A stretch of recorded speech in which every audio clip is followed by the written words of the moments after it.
Student, easy way to learning join energy में आप लोगों का स्वागत है। और आज मैं आप लोगों को पढ़ाने आई हूँ केकई का अनुताप, जिसके लेखक है मैथिली शरण गुप्त। सो स्टूडेंट, मैंने केकई का अनुताप आपको फर्स्ट पार्ट पढ़ा दिया है। नेक्स्ट पार्ट में मैं और आगे के पद्यांश लेकर आई हूँ और बहुत ही ईजी वे में इन सब की हिंदी समझा रही हूँ। स्टूडेंट, इससे रिलेटेड आपके क्वेश्चन आंसर आएंगे जो कि आप लोगों को सॉल्व करने होंगे। तो पद्यांश को समझना बहुत ज़रूरी है, जबकि पद्यांश को नहीं समझेंगे तब तक आप क्वेश्चंस को भी सॉल्व नहीं कर पाएंगे। सो स्टूडेंट, जिन्होंने भी मेरे चैनल को सब्सक्राइब कर लिया है वो नोटिफिकेशन की बेल आइकन ज़रूर प्रेस कर दे, क्योंकि इसी से ही मेरे जितने भी आने वाले वीडियोस की नोटिफिकेशन आपको सबसे पहले मिल सकेंगे। और जिन्होंने भी अभी तक मेरे चैनल को सब्सक्राइब नहीं किया वो सब्सक्राइब कर ले। अगर यूपी बोर्ड में आप लोगों को अच्छे मार्क्स हिंदी में लाने हैं और मैं स्टूडेंट गाइडेंस भी देती हूँ अदर सब्जेक्ट की, अगर आप लोगों को उस पर भी गाइडेंस लेना हो तो मेरा नंबर जो है डिस्क्रिप्शन में लिखा हुआ है, तो आप मुझे कॉल कर सकते हैं। तो आइए समझ लेते हैं हम इन पद्यांशों को कि केकई जो है, जो इस पद्यांशों में हर पद्यांश में पश्चाताप कर रही हैं, जैसे कि नाम ही है केकई का अनुताप। तो वो श्री राम से, भरत से किस तरह से यानी कि अपनी करनी का पश्चाताप कर रही हैं, तो इन पद्यांशों में बताया गया है। कहते आते थे यही अभी नरदही, माता न को माता पुत्र को पुत्र भले। यानी कि अभी तक जो केकई हैं वो श्री राम से कह रही हैं कि अभी तक तो सब यही कहते हुए आ रहे थे कि माता कभी भी बुरी नहीं होती है, पुत्र हमेशा बुरा निकल जाते हैं। यानी कि माता कभी कुमाता नहीं होती है, पुत्र को पुत्र भले ही हो जाए। अब कहे सभी ये हाय विरुद्ध विधाता, हे पुत्र पुत्र ही रहे कुमाता माता। ये लेकिन अब विधाता की जो करनी थी, यानी कि विधाता के विरुद्ध जो मैंने करनी कर ली है, उसके विरुद्ध अब हर मानव जाति यही कहा करेगी कि पुत्र तो पुत्र ही रहा, यानी कि पुत्र तो अच्छा ही रहा, लेकिन माता बुरी हो गई। बस मैंने इसका बाह्य मात्र ही देखा, दृढ़ हृदय ना देखा, मृदुल गात्र ही देखा। यहाँ पर केकई जो है वो भरत के बारे में श्री राम से कहती हैं कि मैंने अपने पुत्र का बाहरी रूप ही देखा, यानी कि मृदुल गात्र मतलब होता है जो कोमल शरीर होता है। मैंने अपने पुत्र की अच्छे के बारे में सोचा कि उसको सारी जो है राग सिंहासन मिल जाएंगे, सारे ऐशो आराम मिल जाएंगे। तो मैंने सिर्फ उसका सरल जो कोमल शरीर है वही देखा, उसका दृढ़ हृदय नहीं देखा, परमात्मा ना देखा, पूर्ण स्वार्थ ही साधा। यानी कि परमात्मा मतलब होता है कि मैंने सिर्फ जो भरत थे उनका परमात्मा, यानी जो कि दूसरों के बारे में सोचते थे, उन्हें किसी भी प्रकार का लालच नहीं था। पूर्ण स्वार्थ ही साधा का मतलब है मैंने सिर्फ अपने स्वार्थ के लिए, अपने पुत्र के स्वार्थ के लिए अपने पुत्र की हर अच्छाई को हटा दिया अपनी आंखों के सामने से। फिर आगे देख लेते हैं हम।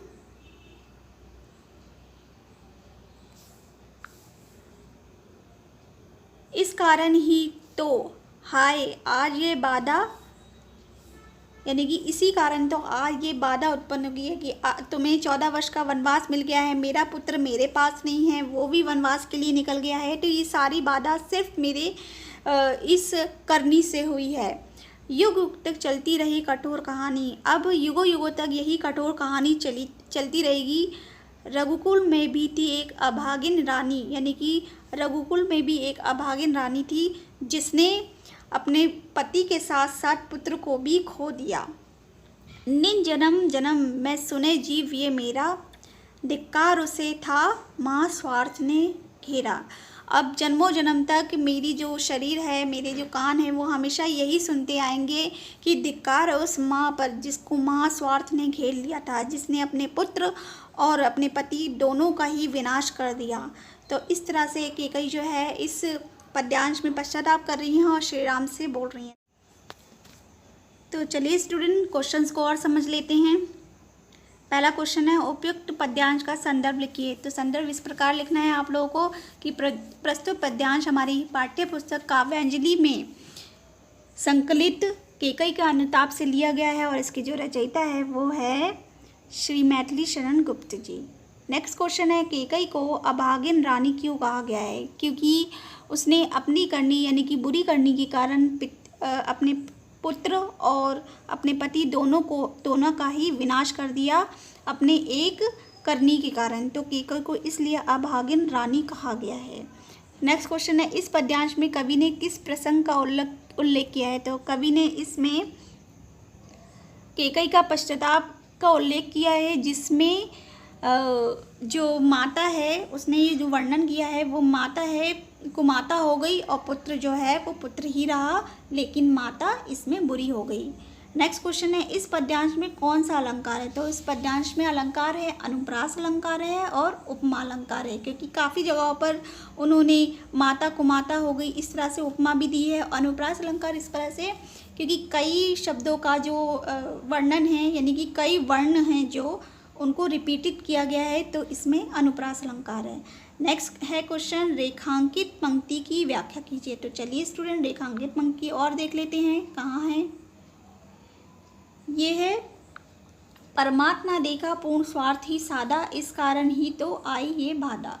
यहाँ पर जो केकई थी, केकई अपने भरत के बारे में बोल रही है कि मैंने भरत का परमार्थ, यानी कि जो वो दूसरों के बारे में सोचते थे, जो अपने भाइयों से इतना प्रेम करते थे, उनके बारे में जो वो प्रेम था वो मैंने नहीं देखा। पूर्ण स्वार्थ यानी कि अपने स्वार्थ के लिए, अपने पुत्र के स्वार्थ के लिए ये सारी करनी, यानी कि जो बुरी करनी की है वो, इस कारण ही, इसी कारण जो मैंने एक बुरी करनी करी है, इसी कारण ये सारी बाधा उत्पन्न हुई है, जिसमें मैंने अपने पुत्र को भी खो दिया, अपने पति को भी खो दिया, एक बुरी करनी के कारण।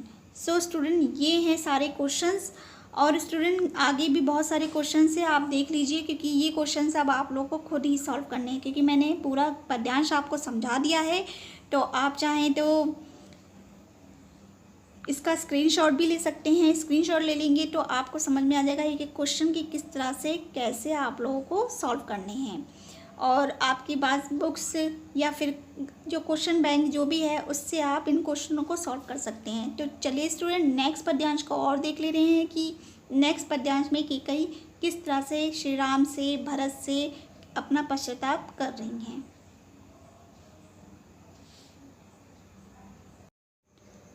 सो स्टूडेंट, केकई इस पद्यांश में श्री राम से बात कह रही हैं, और वही कह रही हैं लौट जाने के लिए कह रही हैं। तो चलिए समझ लेते हैं इस पद्यांश को। बैठी थी अचल तथापि असंख्य तरंगा, वह सिंगी अब थी हा हा गोमुखी गंगा। यानी कि यहाँ पर जो केकई है, केकई के बारे में वर्णन किया गया है कि केकई जो है, अचल मतलब होता है स्थिर बैठी हुई थी, लेकिन तथापि मतलब लेकिन उनके मन में असंख्य विचार उत्पन्न हो रहे थे। वह सिंगी अब थी हा हा गोमुखी गंगा, यानी कि जो पहले अपनी करनी के कारण सिंगनी यानी कि शेरनी की तरह थी, जो कि अब गोमुखी गंगा की समान लग रही है। हाँ जनकर भी मैंने ना भरत को जाना, सब सुन ले तुमने स्वयं अभी यह माना।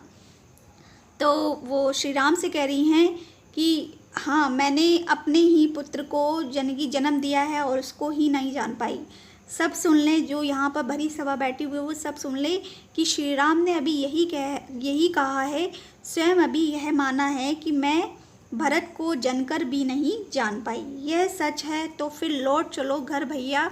तो वो श्री राम से कह रही हैं, अगर ये सच है कि मैं भरत को नहीं जान पाई हूँ तो फिर लौट चलो तुम घर। अपराधिन मैं हूँ तात तुम्हारी मैया, यानी कि जो मैंने ये सब कुछ किया है तो अपराधिन मैं हूँ तुम्हारी मैया। दुर्बलता का ही चिन्ह विशेष शपथ है, पर अबला जन के लिए कौन सा पथ है। यानी कि जो शपथ लेना होता है वो दुर्बल लोगों की निशानी होता है, लेकिन मेरे पास और कोई पथ नहीं है, यानी कि रास्ता नहीं है सिवाय एक शपथ लेने के लिए कि ये सब भरत ने नहीं किया है, ये मेरे द्वारा किया गया है। तो चलिए आगे और देख लेते हैं क्या कहा गया है। तो स्टूडेंट, इस पद्यांश में इस तरह से जो केकई है वो श्री राम से ये सब कह रही हैं, तो आप लोगों को समझ में आ गया होगा आई होप कि किस तरह से केकई के मन में कितने सारे विचार उत्पन्न हो गए हैं, और वो पहले जो सिंगनी थी वो गोमुखी गंगा के समान लग रही है, और जो भरत को भी, यानी कि यहाँ पर श्री राम ने खुद कहा है कि जो जनकर भी ना जान पाई अपने पुत्र को, तो वो श्री राम से कह रही हैं कि जब तुमने स्वयं मान लिया है तो अब घर लौट चलो, क्योंकि जितनी भी करनी की है वो उस सब के लिए मैं अपराधिन हूँ, ना कि मेरा पुत्र। और मैं इस बात की कसम लेती हूँ कि मेरे पुत्र ने कुछ भी नहीं किया है, और इस जो शपथ लेना जो होता है वो दुर्बल लोगों की निशानी होती है, कमज़ोर व्यक्ति की निशानी होती है। और पर मेरे पास और कोई रास्ता नहीं रहा है सिवाय कसम लेने के। तो चलिए स्टूडेंट, इनके क्वेश्चंस को और सॉल्व कर लेते हैं कि क्वेश्चन में क्या पूछा गया है हमसे। पहला क्वेश्चन है, प्रस्तुत पद्यांश में किन किन पात्रों के बीच में संवाद हो रहा है। संवाद मतलब होता है बातचीत, किन किन पात्रों के बीच में हो रहा है। तो यहाँ पर श्री राम और कैकेयी के बीच में वार्तालाप हो रही है। नेक्स्ट क्वेश्चन है, पाठ का शीर्षक एवं रचयिता का नाम उल्लेख कीजिए। तो आप लोगों को मालूम है पाठ का शीर्षक है कैकेयी का अनुताप और रचयिता है श्री मैथिली शरण गुप्त। नेक्स्ट है, रेखांकित अंश की व्याख्या कीजिए। तो रेखांकित अंश मैंने आप लोगों को दिखा दिया है कि दुर्बलता ही विशेष इस तरह से है, दिखा दे रही हूँ मैं आप लोगों को। दुर्बलता का ही चिन्ह विशेष शपथ है, पर अबला जन के लिए कौन सा पद है। ये आप लोगों को मैंने 3 बार नहीं कईयों बार रिपीटेड कर दिया है, तो आप लोग को अच्छी से इसका व्याख्या करना आ गई होगी स्टूडेंट। ये आपको व्याख्या खुद करनी होगी। नेक्स्ट क्वेश्चन है,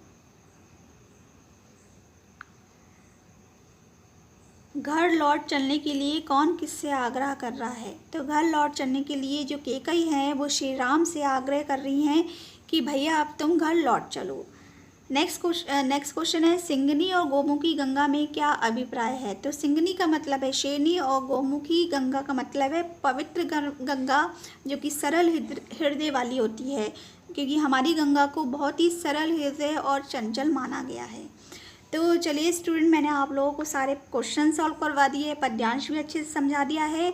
आई होप आप लोगों को मेरी ये वीडियो पसंद आई होगी। अगर मेरी वीडियो पसंद आई है तो ज़्यादा से ज़्यादा लाइक कर दीजिए, शेयर कर दीजिए इस वीडियो को, ताकि और भी स्टूडेंट बेनिफिट ले सके हमारी इस क्लास को। स्टूडेंट, एक इम्पॉर्टेंट बात और मैं बता रही हूँ, जब भी आप लोगों को मेरे चैनल को सर्च करना हो तो आप लोग ज्वाइन एंड अचीव करके लिखेंगे तो मेरा जो चैनल है वो सबसे ऊपर आप लोगों को शो होएगा, ज्वाइन एंड अचीव। या आप सत्य की जीत लिख सकते हैं। काफ़ी जो वीडियोस है, जो मेरी वीडियोस अभी रिसेंट में चल रही हैं, तो जब भी आप इस तरह से सर्च करेंगे तो मेरा वीडियो सबसे पहले नंबर पर शो होगा। तो चलिए स्टूडेंट, मैं बहुत जल्दी आऊँगी नेक्स्ट वीडियो लेकर। तब तक के लिए आप अपना ख्याल रखिए, खुश रहिए, सुरक्षित रहिए। Thank you.